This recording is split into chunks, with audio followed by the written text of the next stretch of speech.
नाही म्हणजे लग्न झाल्यापासून मी असली भांडकुदळी बाई कशी काय झाले मला ते कळणं झाले. लग्नाआधी मी गरीब गाय होते, गरीब गाय. माझ्या तोंडातनं कधी उलटा शब्द निघाला नाही. आणि आता आता गल्लीत जरी गेले तरी बायका बाजूला सरकते, त्या म्हणते त्या जाऊ दे बाई, ह्या बाईच्या कोण नादी लागाव, बघील तेव्हा भांडत राहते. माझ्या थोबाडातनं रॉकेट निघते.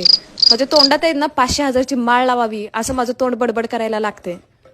काय म्हणजे माझ्या आयुष्याचं काय होऊन राहिलंय? कशी होते मी आणि आता कशी झालीये?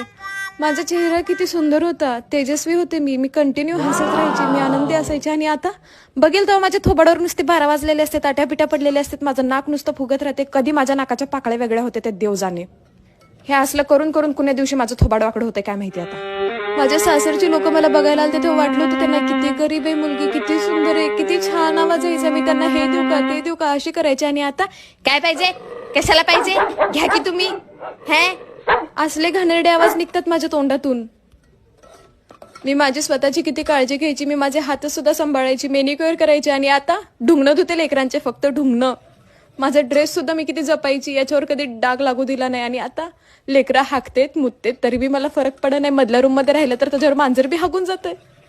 लोक म्हणतात लग्न झाल्यावर बाईला रूप चढतं, बाईची तब्येत चढती, पण कुठलं काय डोंबलं. आमचं तर फक्त टेन्शन चढलंय, आमचं बीपी चढलंय, आमचं थायरॉइड चढलंय, आमचं डिप्रेशन चढलंय, बाकी काहीही नाहीये.